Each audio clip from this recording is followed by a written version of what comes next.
Satya, should we start?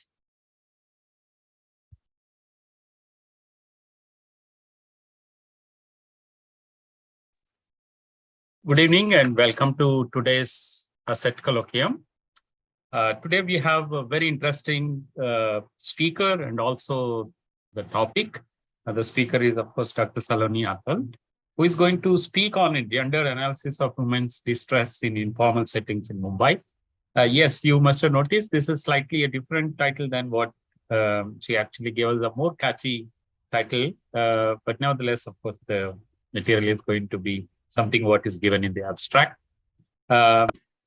Just for few of you who are not aware of what ASSET is about, ASSET is one of the three colloquia forums which organize talks like this on every Friday at 4 p.m.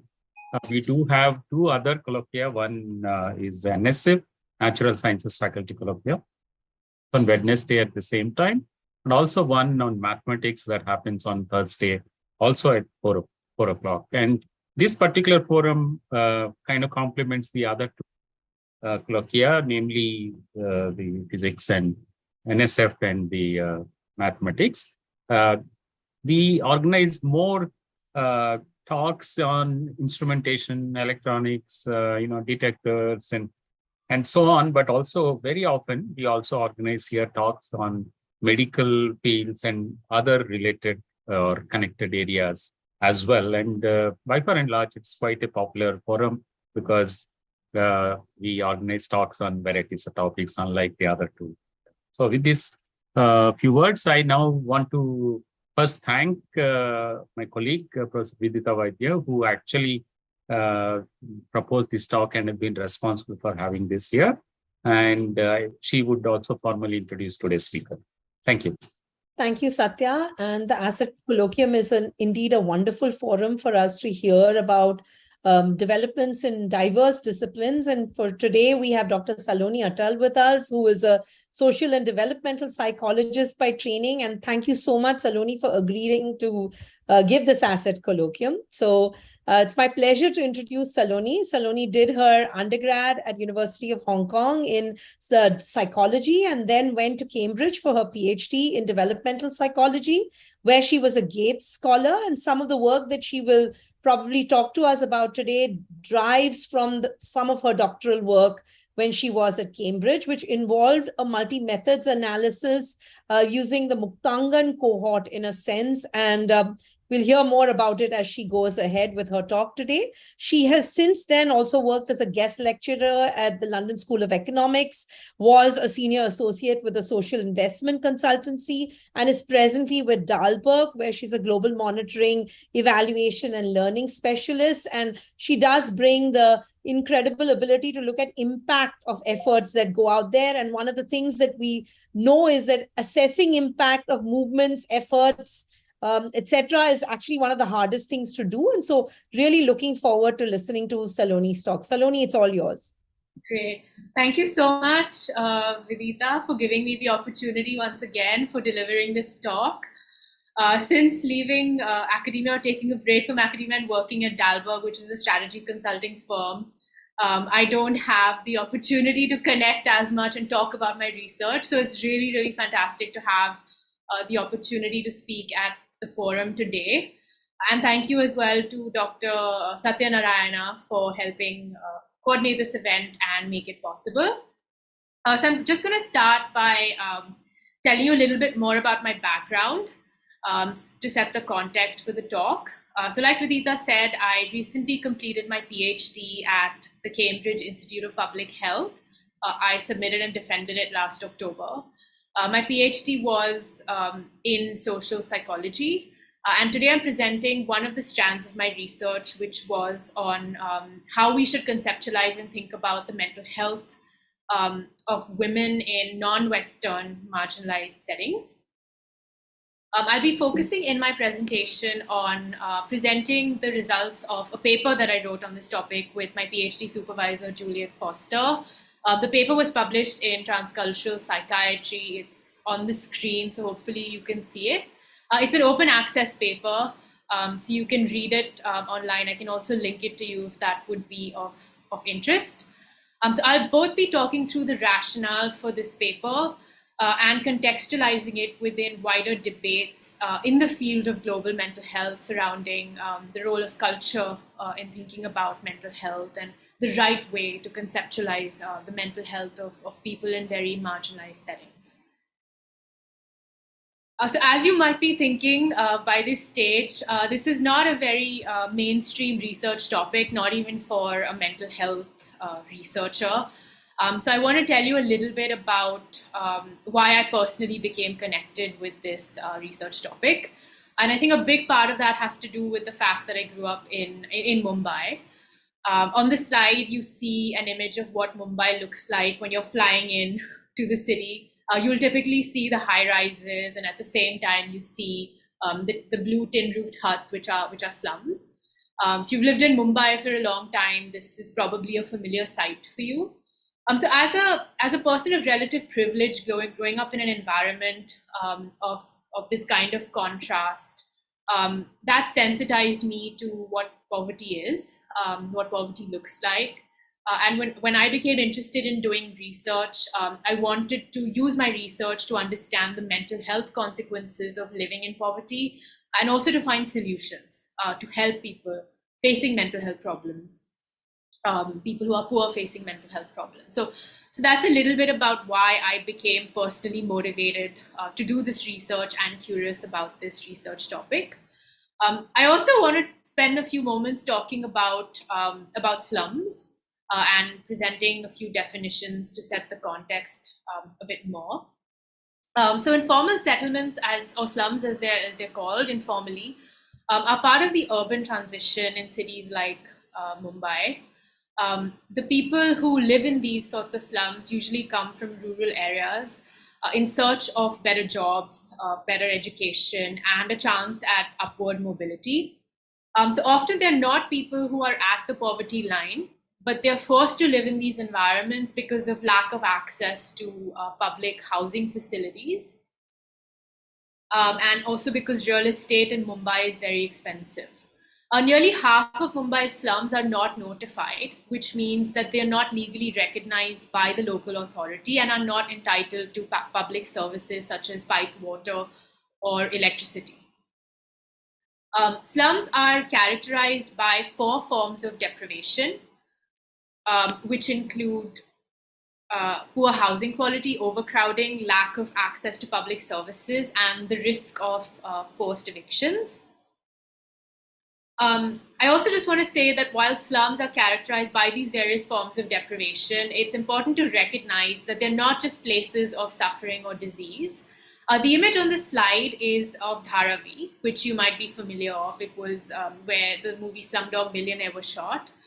Dharavi is often described as a city within itself. It has its own micro industries, and writers who visit, journalists who visit, and even people who live there think of it as a place of vitality and of community. So when you think about slums, defining them through their deprivation is important, but it's also important to recognize that slums are home to people and they're places of vitality and community.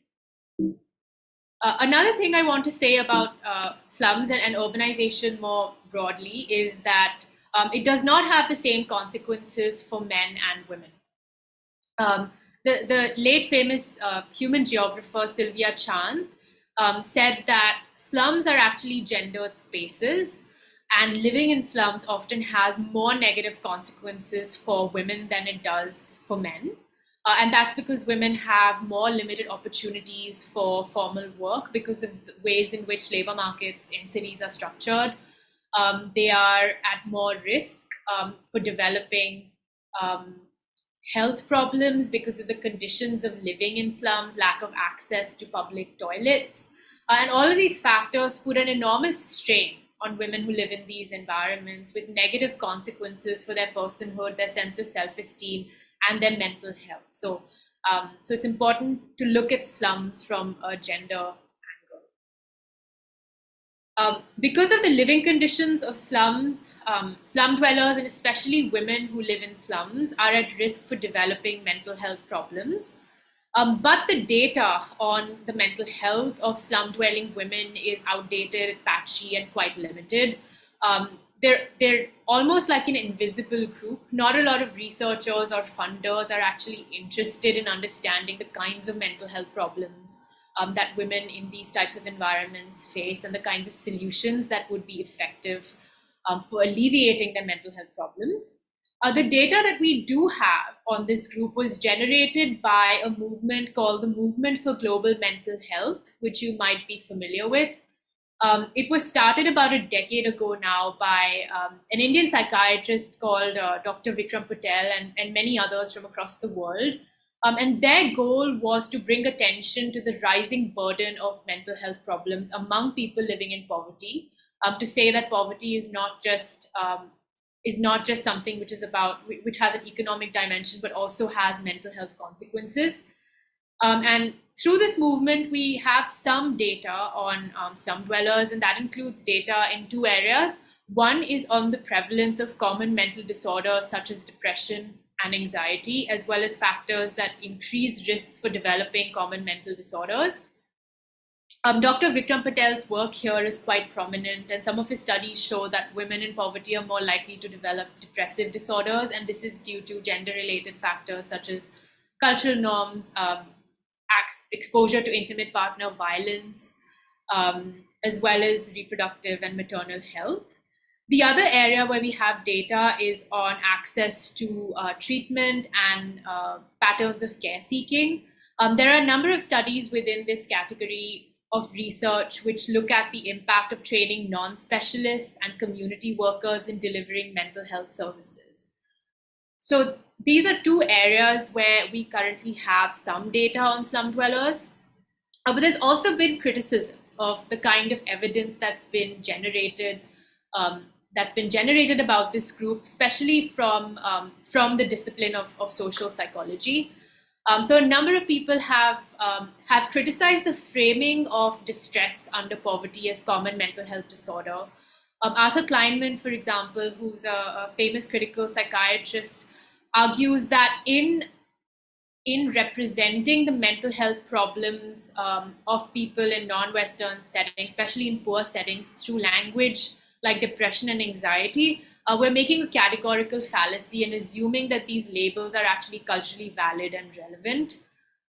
Others, such as Rochelle Burgess, who's a professor at UCL, argues that such diagnostic language also minimizes the social realities that produce distress and suffering, especially for women, factors like poverty, exposure to violence, etc. And other researchers like Chena Mills have argued that a focus on such psychiatric language also detracts attention away from the political factors that shape our understanding of mental health and treatments for mental health, and in particular the role of pharmaceutical industry in shaping discourses in this area. There have also been criticisms about the notion of the treatment gap, which the Movement for Global Mental Health has popularized, and the focus on improving access to mental health care among people living in poverty. Tessa Roberts, for example, who's a researcher also based at KCL, has found that through her research in rural parts of India, that there is often in these communities a lack of demand for medical treatments for depression because people see depression as a social disease fundamentally, as something that results from their financial insecurities or their life challenges, and not something that their medical doctor can help them by giving them access to drug treatment. The anthropologist Sarah Pinto did a really interesting ethnographic study across institutional settings in the north of India, where she observed thousands of hours of interactions between psychiatrists and patients. And she found that care in these institutional settings is not only delivered in a standard medical way, but is actually gendered. So women in these institutional settings don't have access to the same kinds of treatments as therapy as men. They're treated differently by healthcare providers in these settings. And her argument is that it's important to nuance discussions about treatment and care and not just think about this in terms of access to specialists or treatment facilities, but actually to understand the embodied relational aspects of care as well. So when I was setting out to do my research study on mental health of women living in slums, I was quite inspired by these critical perspectives. I didn't want to do another study which would be on the prevalence of depression or anxiety in this population. Instead, I wanted to take a step back and reflect about whether we are even conceptualizing mental disorders the right way for groups like slum-dwelling women. And so instead of the medical approach, I decided to take more of a critical social psychological approach to doing my study and to ground my research theoretically within a perspective in social psychology called social representations theory, which was developed by a psychologist called Salke Moscovici. It's quite a complicated theory, and I don't want to get into the nitty-gritty of it now, but I'm happy to come back to it later towards the end of my talk. The main argument of the theory is that there is value in doing non-medical research that is grounded in community knowledge, and research which recognizes the value of common sense as well in in understanding mental health. So in order to start from community knowledge in my research study, I decided to take a qualitative approach, so to talk to women rather than surveying them or using a pre-established checklist to diagnose their mental health. My study was built around 6 focus group discussions with a total of 63 women. On the image of the slide is one of these focus group discussions that I had in Dharavi, in one part of Dharavi, with women who were supported by an NGO called Sneha. I also did 2 individual interviews with women who volunteered to share their personal experiences with me in more detail and wanted to speak to me individually. I additionally observed a menstrual hygiene camp, which was organized by one of the NGOs that I worked with for this research study in order to be able to speak to women and understand their perspectives on mental health as well. The reason I should say that I chose to do a focus group discussion is to be able to understand the shared frameworks that women in these communities use to make sense of mental illness. I felt that a focus group format would give me more access to their community level understanding rather than doing individual case studies of women. So I sampled women in slums like Dharavi through partnerships with 4 different NGOs, which have been anonymized for confidentiality reasons. And I made sure in my sample to have women across different professional backgrounds, different age ranges, different religious backgrounds, and also women at different stages of their life. So I had some women who were unmarried, married women with children, and also women who are widows, retired. So women at all stages of the life cycle. The women who I interviewed were selected by a representative of the NGO. And the representative of the NGO was also present when I was doing the focus group discussions with women. I found that to be a useful way of navigating through the slums, understanding the landscape, and also of building trust with women so that they would open up to me in the focus group discussions and engage with me, be interested in having these conversations. The focus group discussions that I had were oriented around a vignette such as the one that you see on the slide, where I describe the fictional case of a woman experiencing symptoms of psychological and behavioral symptoms of depression or anxiety. But in the vignette, I did not mention the words depression or anxiety or any other type of mental illness. Instead, I presented these as cases to them and asked questions such as, why do you think this woman is feeling this way? Do you think these symptoms are signs of a mental illness? If so, what kind of illness? Would you see this as a mental health problem?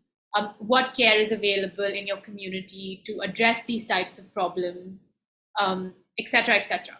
So my rationale for using a vignette was to make it easier for women to talk about something like mental health, which is otherwise stigmatized.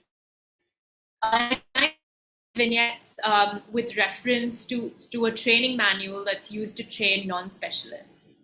I also pilot tested these vignettes with each of the NGO staff, each of the NGOs that I worked with to make sure they were clear and culturally relevant. They were presented to the women in Hindi, not in English. And I had multiple vignettes in my focus group discussions with women. So in some of the vignettes, I had a character like Priya, who's young and unmarried. In my other vignettes, I had women who were older at different stages of their life, because I wanted to see whether the characteristics of the character in the vignette would make a difference to how women responded. I analyzed the data thematically. I was looking for patterns of meaning in the things that women said in the focus group discussions that I had. And I had one recurring finding, which I'm going to present to you now, which is that women made a distinction in their responses between tension and madness. So my analysis showed that it was almost like women were separating mental illness into these two separate categories, as you can see on the slide. So both tension and madness in their representations had a negative valence. They were both seen as forms of mental distress, but tension was represented by women as less severe, as less serious than madness. Women said that the character I presented to them in the vignette, regardless of whether the character was young, old, married, unmarried, was experiencing something they called tension.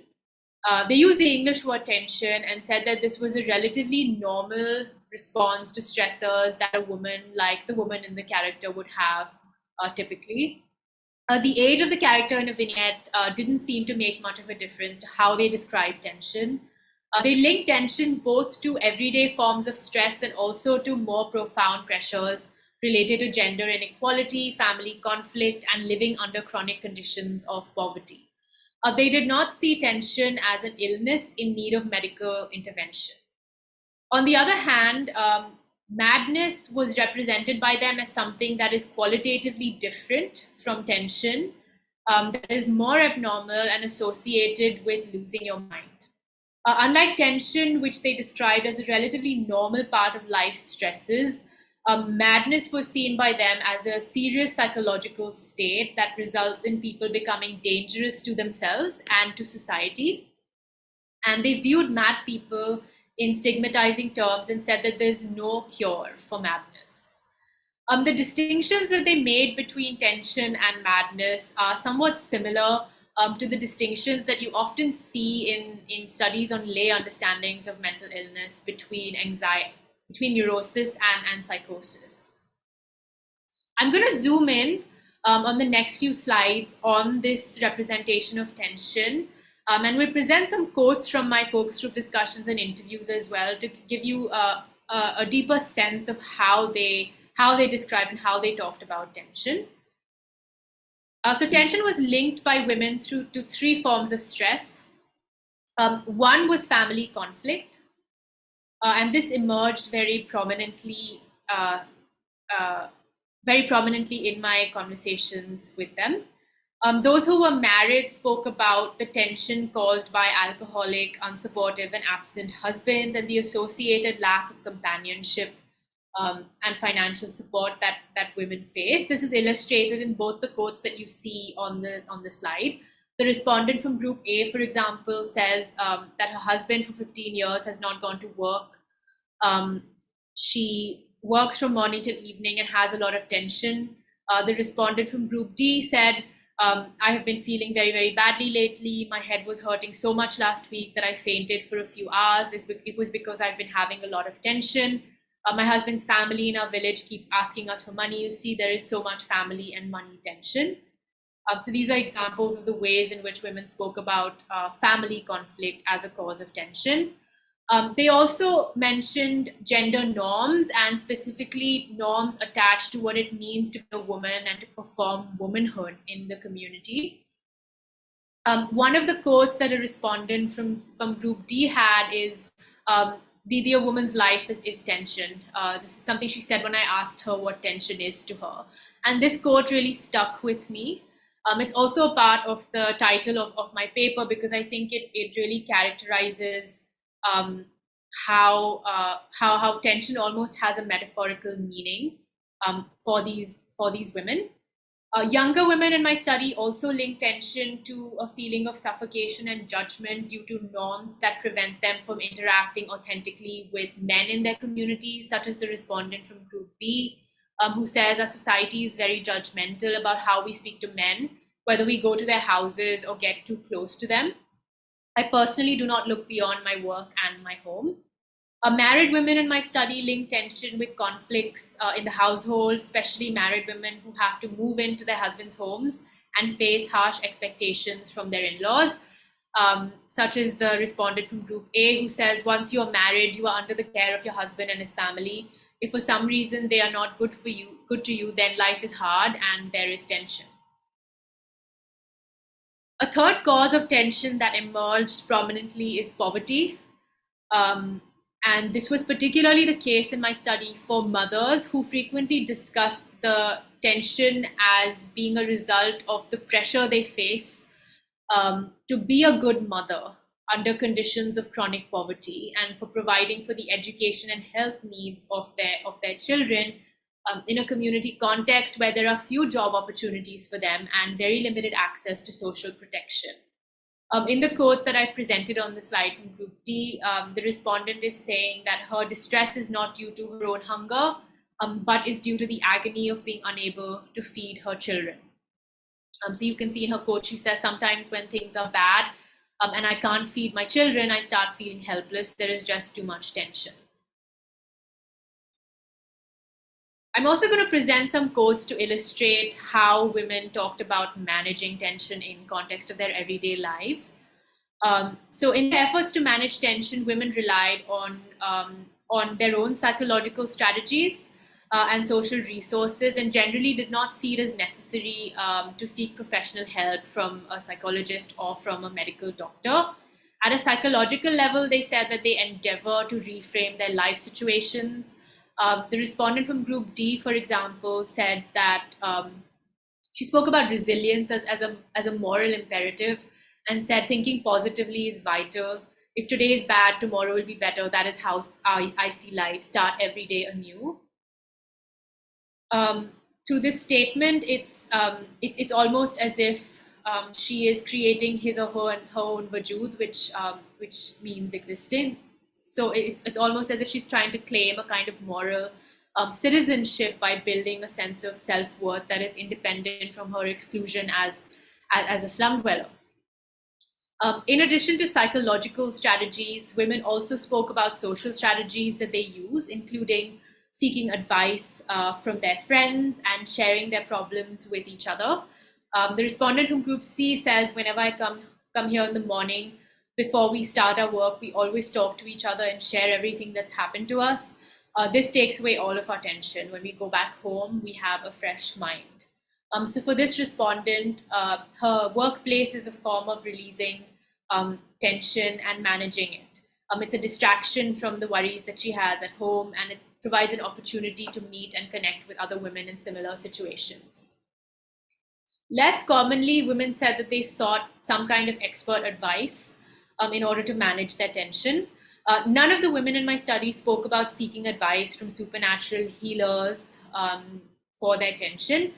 The caveat for them was whether or not they had the money and also whether they were experiencing physical symptoms for tension. So women who did have the money and had symptoms which made them severely functionally impaired said that they would go and see a doctor. As the first quote from the respondent in Group D illustrates, the amount of discomfort you're experiencing will determine whether or not you make the decision to go and see the doctor. If you can bear with it, then you just bear with it by yourself. She further goes on to say tension causes you to feel weak and sick. When you have tension, you can become very tired, your head hurts, you keep thinking about the things in your life that are going wrong. In the process, you may stop eating properly as well. So alluding to the seriousness of symptoms as a factor that determines, again, whether or not you seek expert advice. So those are some of the key findings and themes that I found to emerge in the focus group discussions that I had with women. And from an analysis point of view, I think the question that stems is how you should interpret tension. Should you see tension as a cultural syndrome, or should you see tension more from a sociological point of view as a form of social critique? And I personally, in my paper, took a more sociological reading, but I think that there's data and there's reasons to support each point of view. I'll talk you through reasons to support each point of view, and then I'll end with a discussion to hear your perspective as well.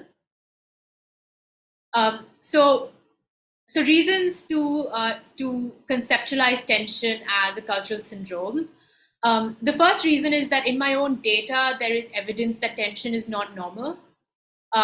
It's described by women both as an everyday form of their life, but also something that can get quite serious and can interfere with their functioning socially and also their ability to go about their work lives. Secondly, the phrase has been reported in a number of other studies on the mental health of South Asian women. I have on the slide under the second bullet a list of studies which have reported identical findings and identical ways in which women describe tension in their lives.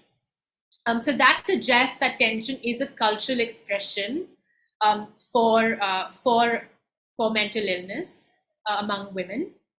And there's a specific researcher called Leslie Weaver based at the University of Oregon who's found in her work on women who have type 2 diabetes that their self-reports of tension correlate with their scores with their depression and anxiety scores as measured by the Hopkins checklist, which again suggests that tension has real health consequences. And has elements of both depression and anxiety. So in other words, that it is a culturally specific form of illness.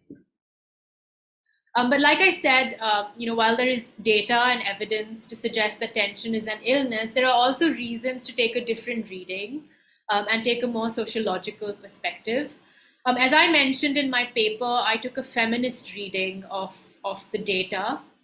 Because issues of power and relations with men were so prominent in women's responses. I argued in the paper that tension is used by women as a metaphor for their life condition and to highlight the forms of injustice that they face because they are women. There are several others with a similar reading. Leslie Weaver, who I mentioned before, in her book Sugar and Tension, argues that in a context where it's not common for women to bring attention to themselves, tension has value precisely because of its imprecision, and it allows women to communicate suffering in a way that is inconspicuous and socially acceptable. Alison Karaz, who's a researcher based in New York, in her study on Bangladeshi immigrant women in the US, found that tension is used by women to index the stresses of moving to a new country. So she also takes a more sociological reading of her data. And finally, Mahima Nair, who's based at TIS in Mumbai, takes a higher macro level theoretical approach to analyzing tension and sees it as being linked to pressures associated with modernization, with consumerism, and capitalist cultures in cities. So both perspectives, as I said, I think are valuable and shed light on different dimensions of tension. I think ultimately resolving this question around how you should interpret tension will require more focused research on this cultural idiom of distress. It's surprising to me that the term reoccurs in a lot of research, especially in sociology and anthropology, on mental health in South Asia, and yet there is very few research studies which focus directly on tension. Usually tension appears as a secondary concern in a research paper to something else. Aside from Leslie Weaver's work, which I mentioned, where she took an in-depth look at tension. So I think it's important for future studies to focus on tension, and I have a few ideas for areas that future research can look at. One is is for studies to look at intracultural variation in uses of the term. So there's quite a lot of work on comparative idioms, so comparing idioms of distress in South Asia versus East Asian countries versus Western countries. But I think it'll be more interesting to actually zoom into how idioms are used differently even within cultures. So for example, does the meaning of tension vary to men and women, to people from different caste backgrounds, to people from different class backgrounds? That's a question that remains unanswered. And also whether tension is used in specific ways by healthcare providers. These questions were beyond the scope of my research, but I think that they would be very interesting and important questions to answer for future studies. Secondly, while there have been some efforts to develop a scale to measure tension, there isn't currently a lack of there currently isn't any consistency in how tension is studied. And I think that there is scope to harmonize work across different studies on tension by developing a scale that is valid and reliable. And finally, because tension is linked so centrally to gender-related disadvantage and also more broadly to social disadvantages, I think it's worthwhile for future studies to look at the effects of social interventions on or projects aimed at empowering women on their levels of tension. So that would include interventions which give women access to microcredit, which give them cash transfers, slum redevelopment projects, etc. I'm going to end with some implications for policy and practice. Because I think ultimately that's where the value of such research studies lies, if they can actually make a difference to the lives of women in settings like slums and can influence interventions that are targeted at them. So I think tension has useful implications for community mental health projects, and in particular for outreach and health-related messaging. As you can see in the poster on the slide, which was released when COVID first hit in 21, the government of India was trying to educate the public about managing their mental health. What you see in such communication is that the government doesn't actually use culturally specific language. So you don't see the term tension anywhere. The government was instead using Western labels like depression and anxiety. And I think while these might have resonance in some parts of the population that are English speaking, such messaging leaves out groups of women like slum dwelling women who might relate more to language like tension. So I think such messaging should going forward incorporate culturally specific words such as tension and culturally specific ways of talking about mental health and mental illness. Beyond mental health communication, I think tension can also be integrated into training modules for non-specialists and for clinicians to sensitize them as well to how communities are talking about mental illness, especially for those service providers who work in marginalized communities. And finally, I think tension should be embedded within mental health screenings instead of adapting Western questionnaires. And also potentially used to monitor the efficacy of mental health interventions, especially interventions which are targeted at marginalized communities. There are also important implications, I think, for policy. In 2017, the Indian government launched something called a policy that they call the No More Tension app. And I have an image of this on the slide. I haven't had the chance to speak to anyone who was involved in launching this policy, and I don't know what the status of this policy is currently. But it's very interesting to me that they use the word tension in the policy. Having said that, though, I think they really oversimplify tension by equating it with stress and by reducing the management of tension to individual use of a mobile app. Because like I've shown you from my research and from the research of similar studies, for many of these women, tension is actually linked to social and structural factors that go beyond the individual. So it's linked to poverty, lack of housing, lack of access to toilets, housing insecurity, food insecurity, exposure to domestic violence, etc. So at a policy level, I think that there needs to be more sensitivity to the social and structural causes of mental health, especially for groups like women who are slum-dwelling women who are facing many social challenges. Crucially, I think there needs to be more targeted investment in community-based support mechanisms rather than putting out apps for women. And there are some really positive models for the kind of interventions that I'm advocating for. The Mariwala Health Initiative, for example, which is a philanthropic initiative of the Mariko Group in India, has become prominent in the mental health field for funding grassroots initiatives that are aimed at empowering women. So they're unlike many other mental health funders in that they aren't focusing on institutional-based care alone, but are actually promoting more community-based support mechanisms for women that also target the social disadvantages that women face. So with that, I'm going to conclude my talk. I'm very interested in hearing from the audience and would love to take any questions that you have or hear your thoughts on what I've presented. Thank you. Vidita? Thanks, Saloni. That was absolutely wonderful. I have so many questions. I don't even know where to kick in. I'll start with a few, and then of course, I'm sure there'll be many from the audience that have several as well. I was wondering, Saloni, I mean, imagining from the perspective of when someone approaches a mental health professional, how do DSM-5 criteria are so structured to totally different environments from a slum dwelling situation. How does one even attempt? What is the sort of idea as far as that is concerned? Would there be a way to relook and rethink of DSM-5 criteria when you're talking about women from marginalized communities, especially for mental health diagnosis?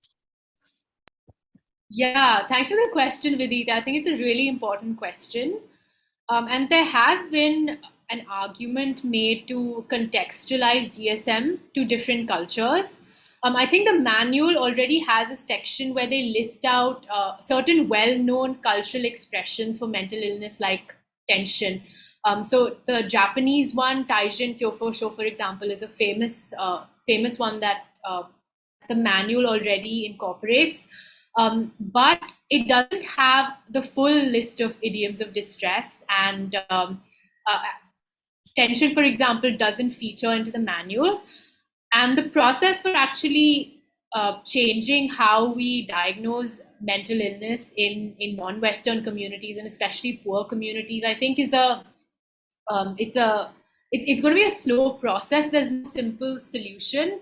But a way forward is to do more research studies, so we can be sure that these are recurring ways of talking about mental illness, and that there might be scope to actually understand these idioms through scales.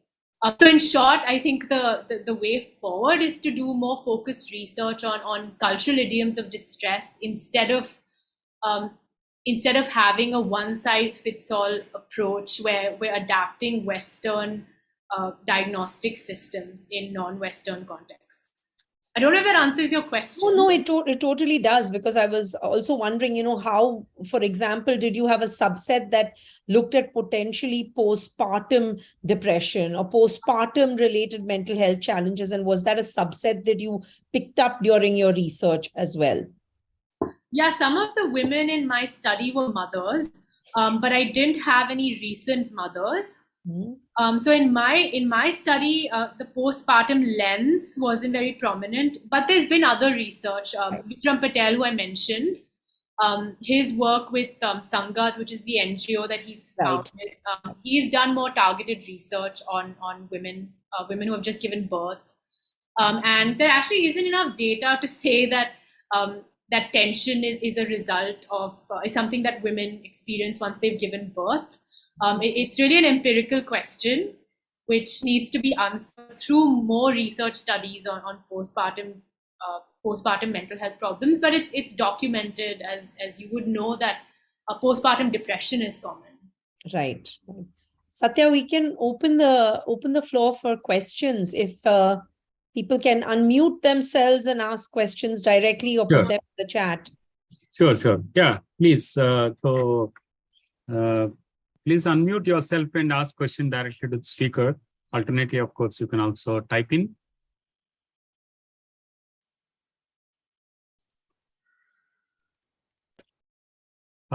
Okay, so there is a question from Vandana. It's more like a comment and a question. She's not able to she's on the call but not able to speak, so I'm just reading for her.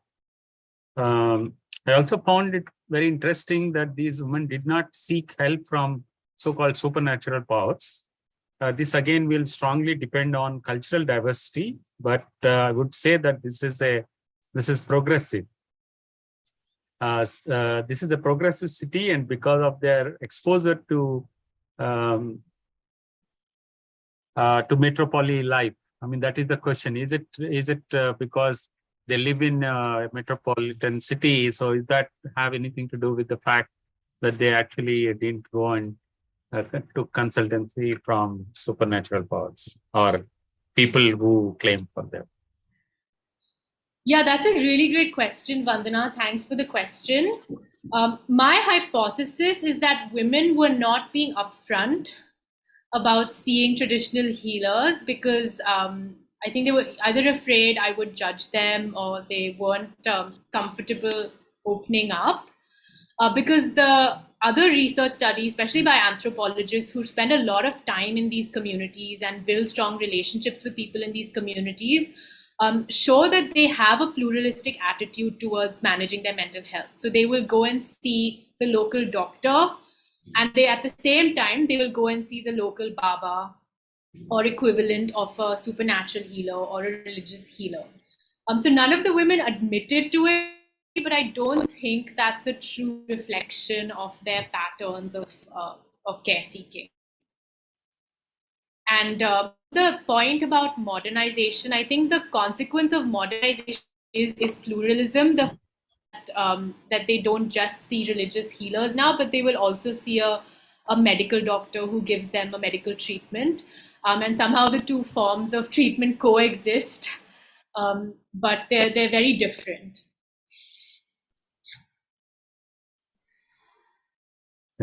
Thanks very much. And there's this question from Dr. Achna Vinakar.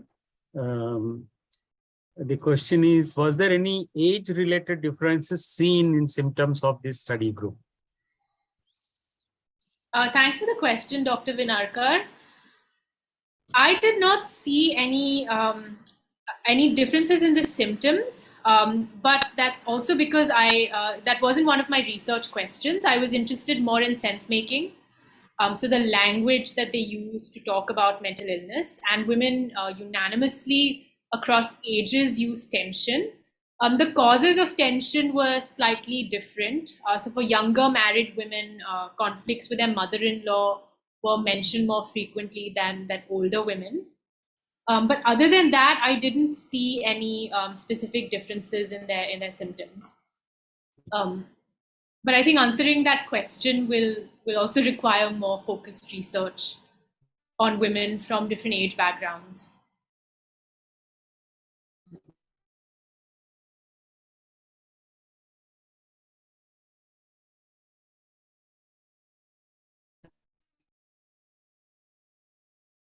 Hello.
Hello.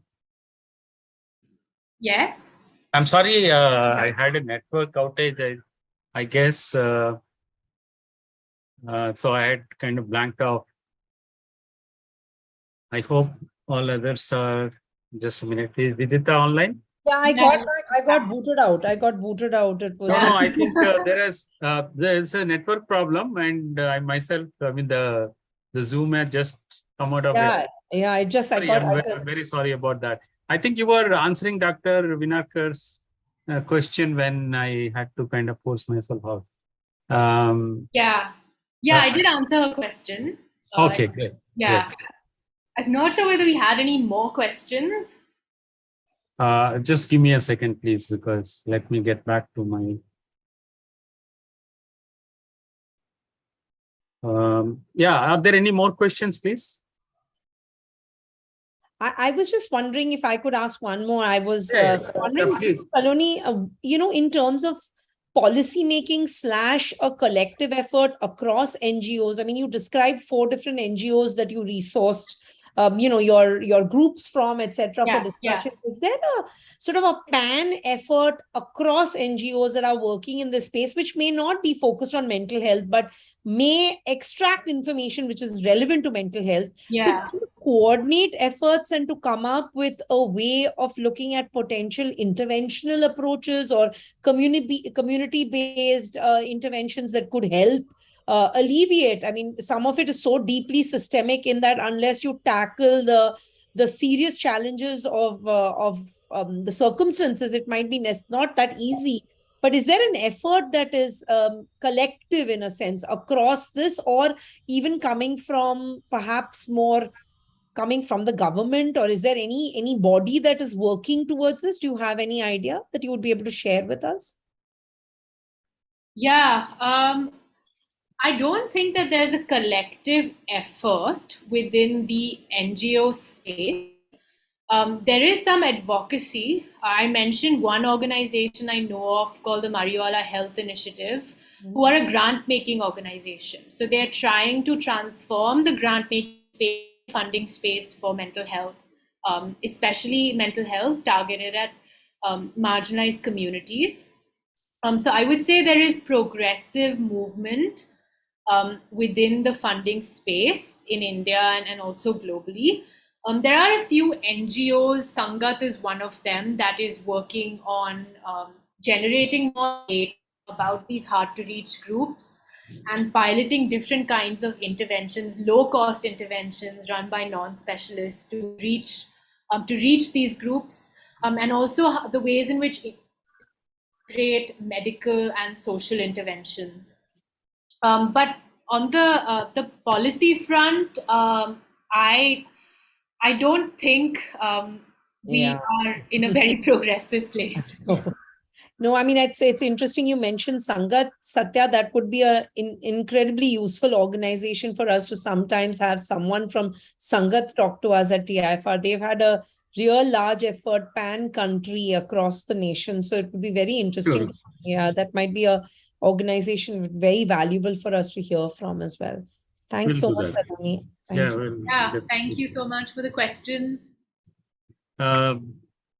Saloni, if I can, I was very inspired by one particular piece of quote, but I also I just would like, if you don't mind, you to kind of show the slides, and I think slide number 17 or 18. Yeah, sure. If you can just give me a minute.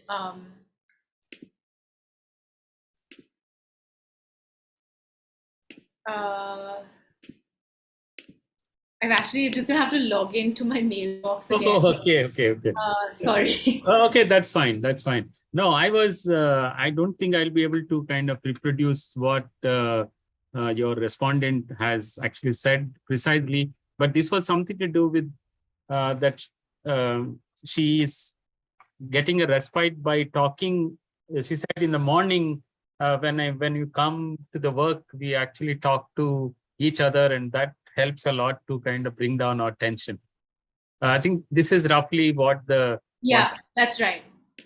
This is amazing in some sense, because quite many times that talking someone in your let us say social network or social support system, people similar to you, not necessarily they are professional in that sense, talking to them take away so much of pain and tension that one has.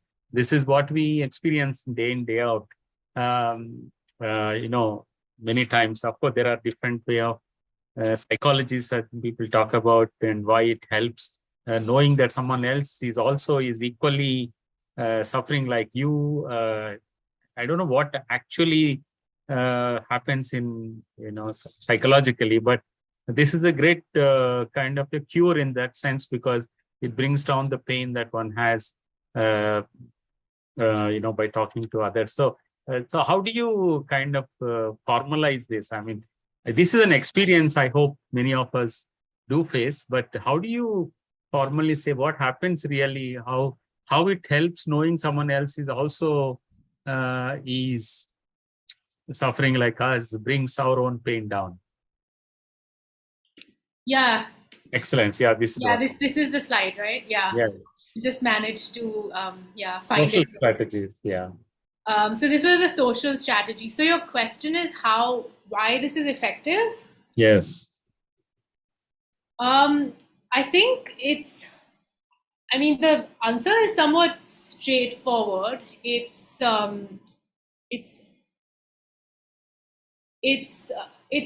like unburdening when you have the opportunity to talk about stresses that you're experiencing. I think that's one reason why it's helpful for managing tension, is you feel lighter. Another reason is you get advice from other people on potentially solving the problems that you're facing. And the third reason is you find something in common. I think what happens, especially with women in slums, is many of them are isolated because of gender norms. They may not have the opportunity to even leave their home. But when they do find moments to connect with other women and talk to them, they realize that their problems are not their own, that they're shared. Many of them face similar challenges, and they find strength and a kind of sisterhood in talking with other people and developing a collective understanding of their problems. I think feminist movements have actually, for a long time, been based on this premise that sisterhood makes women powerful. So I think feminist movements are almost like a personification of these social groups. Yeah, very nice. I mean, saying when we go back home, we have a fresh mind. It's a very interesting, very nice way of saying that. Okay. Yeah. Any other questions, please? Or comments? Okay. So I don't see any more. So I would really, we all wish to kind of thank you very much at Saloni, Atal, for your very, very interesting, very informative, but also, touching upon always the talks, touching the real people with real problems.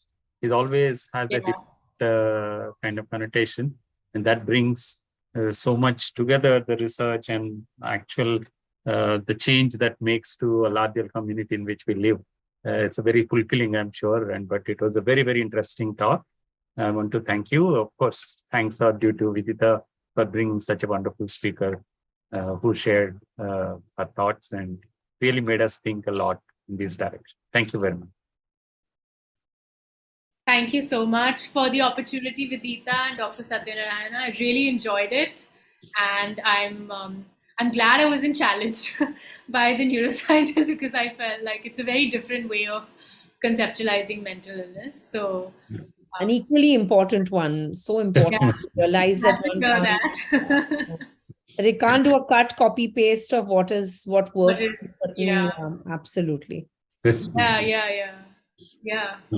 But if there's ever an opportunity to speak again in person, sure. I'll definitely keep in mind. I'm sure there will be many other opportunities. May not be ASET, but something else, and we would definitely love to have you on. That would be great. Great. Thanks, Thank you. Saloni. Awesome. Thanks so much, Vidita. Take care. Bye. See you. Bye. Bye. Okay.